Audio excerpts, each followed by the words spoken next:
just basically no mana, Soul Ring, and instantly Fissure. You'll get a little bit of CS here and there, but you'll also not leave yourself without any way to recover that mana versus an Anti-Mage, who would just naturally keep you low all the time if you win Arcanes. Yeah, I don't think many Earthshakers go Arcanes anymore anyways. Yeah. It's just this is the safer build. I think it's only if you do really well as an offlane Earthshaker that you should go Arcanes. Yeah, I actually see Bottle more than I see Arcanes nowadays. I think some of the Chinese teams run it, and I like it a little bit more, but... I felt like the pickup a lot, especially since Earthshaker is one of the few heroes who has an impact as a roamer early on from the offlane position. Like, Spirit Breaker and Toss can also do it, but Earthshaker, he can, like, always go to the offlane rune and put pressure potentially on the middle lane at the same time. So Storm's going to go for the Bloodstone here, and he's got so much farm. I think the correct move is for them to actually kind of pressure.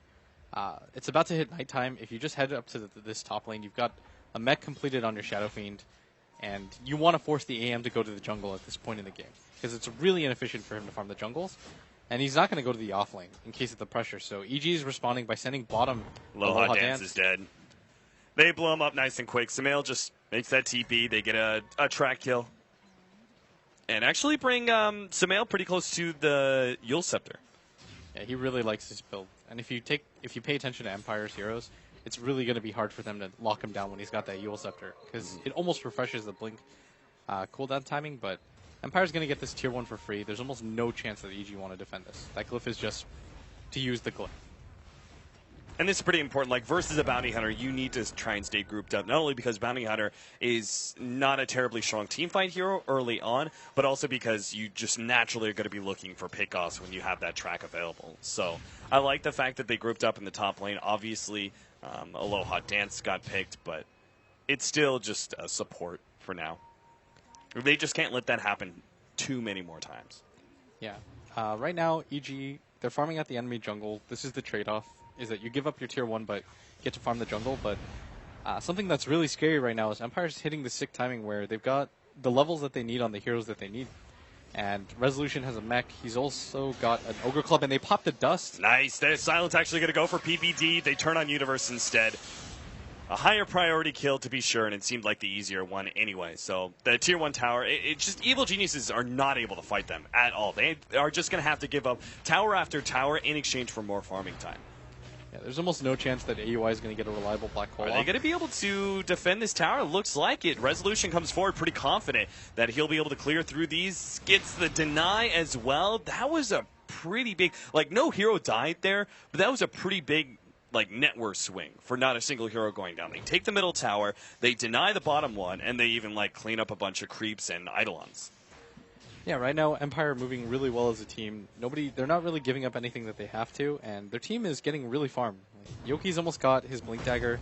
He's reasonably close to it. If they still have one more tier 1 tower to go, and they're going to apply pressure to it sooner than later with the mech. As long as they have that mech on the Shadow Fiend and they know that the Enigma is behind in farm, then they can just continue to pressure on the map. It is midnight in Dota time. Aloha Dance. Perfect time for them to be able to gank up Fear. They know Fear's there now, too. With a smoke, they realize, okay, the smoke is popped. They see Fear. They're going to make the jump in, grab him, silence him up. They chain the stuns a little bit too much, perhaps. Fear is still going to go down, though. It's just too much damage out from a Storm Spirit. That was so crucial. They actually did, like you said, stack up the stuns, but they do manage to get it at the end. But if that hadn't succeeded, they would have been really disappointed. But by applying pressure onto the anti-mage like that, it means that Resolution is going to feel really free to continue pushing this mid lane. And EG don't have the best way to deal with him once he gets his BKB, which he's incredibly close to. Now, he is not going for the Orchid build that you kind of wanted to see on the Storm Spirit. He is going to be going for the Bloodstone instead. What does that kind of tell you, the difference between the two items? I think it kind of speaks to the fact that Empire is comfortable against this anti-mage because they know that he's not going to get a Battle Fury Manta pretty soon. And I think they realize that EG don't want to get into straight 5v5 fights.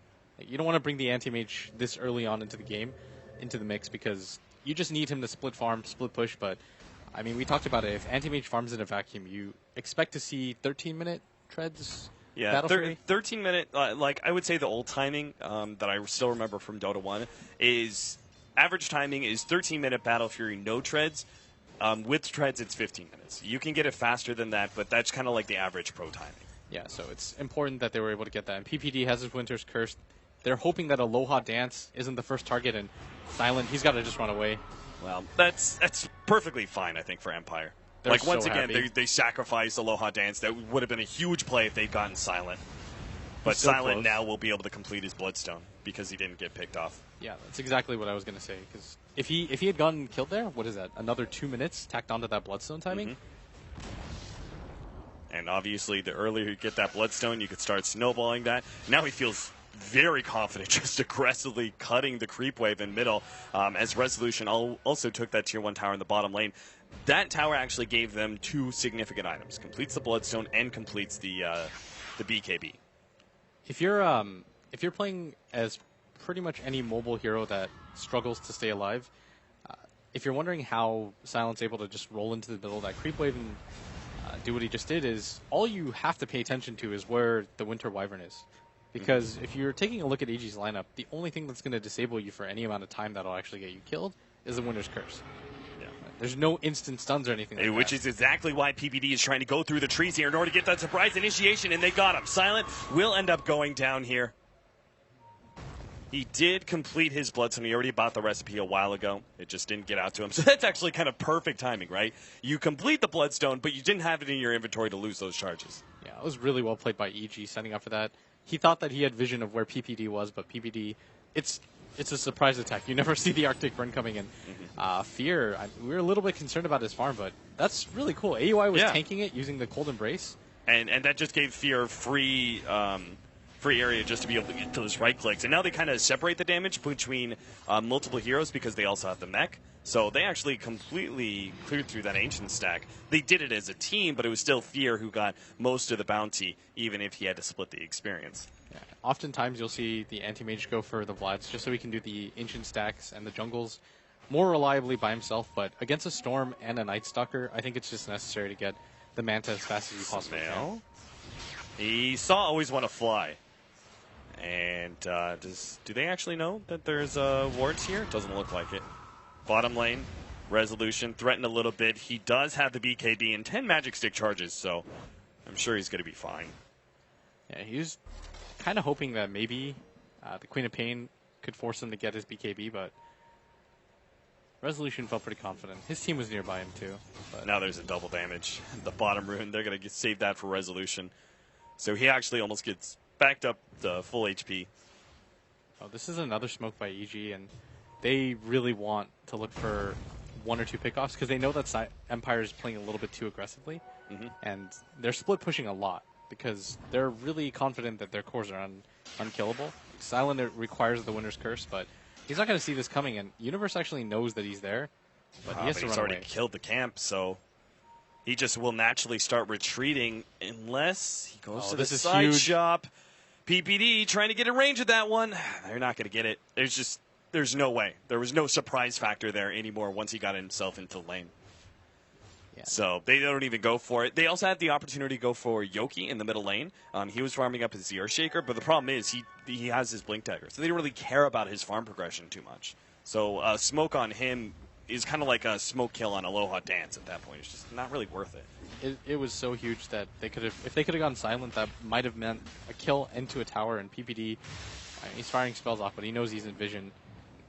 Empire just looking for the trade. They're okay if this tier 2 tower goes down, but I don't think EG want to overcommit because they know that Yoki has that Blink Dagger. If he didn't have that Blink Dagger, maybe they can just all-in commit for it, but as a result, they have to just let it get denied and be satisfied with that.